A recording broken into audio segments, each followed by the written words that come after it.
Shabbat Shalom. When I was at JTS, they did some renovations. That's the seminary. And I asked one of my professors what I thought was a brilliant, if somewhat insubordinate question, which was, if you're building a new building and you build a new bathroom, give me a second. My wife told me not to start with this story, but we're gonna, and okay. If you build a bathroom, can you bring a Sefer Torah into the bathroom if it's never been used? Any thoughts? We're gonna do a quick poll. We're gonna do a hand raise. So this is, now you're not supposed to, just for the, take a talis or a Torah into a bathroom, of course. But if it's brand new, so who thinks you can go ahead and bring the Torah in? Okay, thank you, brave souls. Who thinks absolutely not, no way? Interesting. Did you just go with no because it's the safer answer when rabbis are asking questions? Is that okay? Well, you're right. So my professor says, of course you can't bring a Torah into the bathroom. And I said, why? And he said, here's 3 pages of Talmud, learn them and come back to me next week. That's what I get for asking questions. But what he showed me was a discussion of actually not about bathrooms and Torahs, but about tzedakah.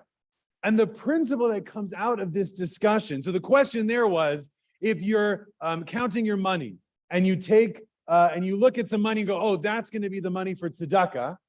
And then you go do other things, and can you then take those dollars and buy a soda in a vending machine with them instead of giving them to tzedakah, even if you give the equivalent somewhere else? And the rabbis say no, because the principle is called in Aramaic hazmana milta ki.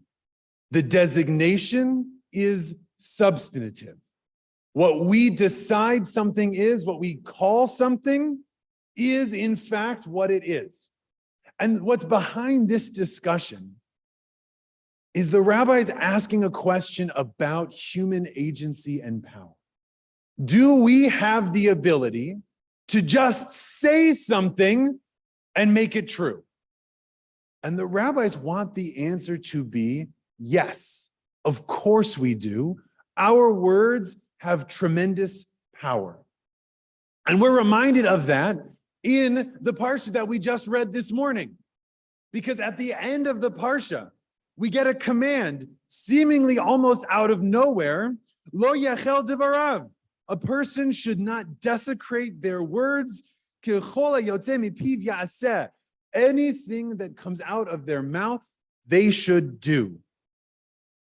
So this commandment makes logical sense. It'd be nice if everyone had this law, right? Whatever you say you're going to do, you have to do. That makes sense to me.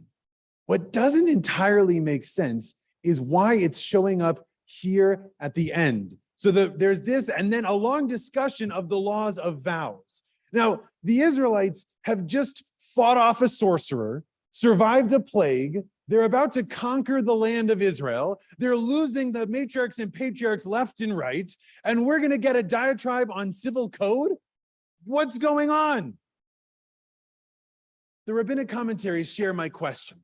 And one of the medieval commentaries, Abarbanel, says, Moshe was saving this commandment to the end. And why was Moshe saving? He didn't want to tell the people that there was going to be a law that you have to do everything you're going to say you're going to do. Why?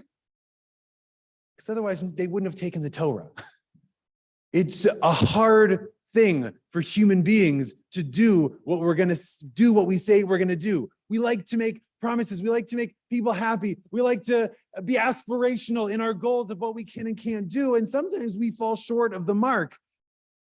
And Abarbanel and Moshe, they knew this about the people. But also, says Abarbanel, it's one of the most important commandments in the Torah. This command to not desecrate one's words and do what you say you're going to do. And when the Talmud is discussing what's going to happen if you don't, if the people start not making good on their promises, in Masechet Shabbat it says what's going to happen? Wild beasts are going to multiply. Domesticated animals are going to cease to exist, and the roads are going to fall into disrepair.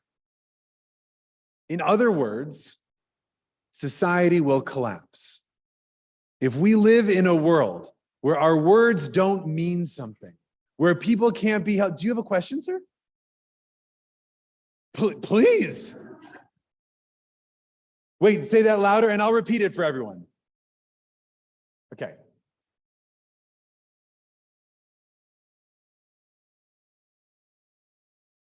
Okay.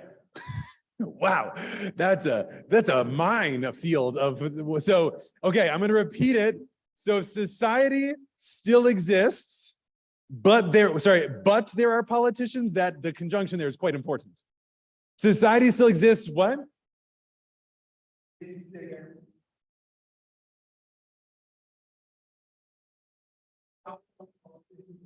Okay, so if a child says it, do we still lose our 501c3 status? What's the deal with that? This is a great question. One I was trying to sort of hint at, but not actually mention. Because you're exactly right, sir. Can you tell me your name? I'm so sorry. Aaron, beautiful question. Because there are people in our world, I'm just going to skip to the back of the sermon. There are people in this world whom we rely on. We rely on them to do what they're going to say they're going to do. And there's a huge discussion in our world right now about whether words have power, or if you're just talking or just tweeting or truthing or whatever it is, do those words matter? And the answer that the rabbis want to say is yes, they of course matter. In fact, we rely on them. We rely on other people doing what they said they were going to do. We live in a trust economy, friends. This is something that we need from our politicians, from everyone in our lives. The Maor-Enaim, a Hasidic rabbi from the 19th century, says, he reminds us, by the way, not only do we care about the words of politicians, but who else's words matter? How does the whole world start? God speaks. God speaks the world into existence. So of course, our words have power as well. And we see in the Parsha also this come into play because 2.5 tribes stay back, and the rest of the Israelites go in and conquer the land on not but the promise that those 2.5 tribes will send their shock troops in to help the others as well. We rely on one another in order to build a society. So, sorry, Aaron, you got me. This is great. Anyone else want to just jump in? Because I'm ready to go. Sorry. But too often speech is taken lightly. We're careless with our words, and at times perhaps even deceptive and hurtful. In his book, God in Search of Man, Rabbi Heschel bemoans the way that we treat words. To the person of our age, nothing is as familiar and trite as words, he writes. Of all things, they are the cheapest, most abused, least esteemed. They are the objects of perpetual defilement. So my first reaction in reading this is to think, Rav Heschel, maybe we're being a tad melodramatic. Is this really such a big deal? To which the Maor-Enaim, Abarbanel, Heschel, the Torah would all answer, yes, it is a big deal. Words are the way that we express ourselves and extend ourselves into the world around us. If we're blasé with their meaning or the agreements we make, then we're being blasé with the very foundations of who we are and how we relate to the world.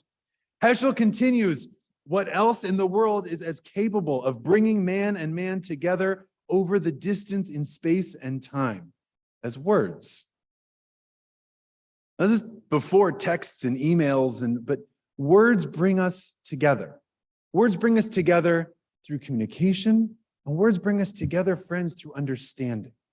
I don't understand you or you don't understand me, and we can talk it out. We can become closer together. Of all things on earth, words alone, Heschel says, never die. They have so little matter and so much meaning. Words used well can bind us together through contracts or diplomacy or just simple kindness. They are the most common way for human beings to connect. It's no wonder that the Torah exhorts us to treat them with integrity. Now, friends, this reading comes at an opportune time in our calendar as well. Last week was the first Haftorah of admonition. Yesterday was Rosh Chodesh Av. We are starting the sort of roller coaster ride through down into Rosh Hashanah, or up, I should say, into Rosh Hashanah and Yom Kippur. When we're asked to think about all the things that we've done wrong this year and how we can atone for them in a few weeks, months. So much of what we have to atone for are the mistakes of words. So much of what we've done that we wish we hadn't in this past year, I imagine, are things we said we wish we had not, promises we didn't keep that we wish we had. And so as we enter into this season of repentance, as we work together to build a community, we have to think about our words.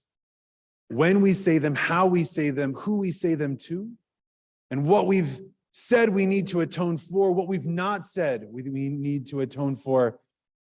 And we should all work a little harder to ensure that kol hayotze mipiv, everything that comes out of our mouths, is something we are proud of, something we make good on, so that we can make the hazmana miltahi, we can make the things that we want to designate substantive in our world, and that we own the power that we have to make that happen. Shabbat shalom, friends.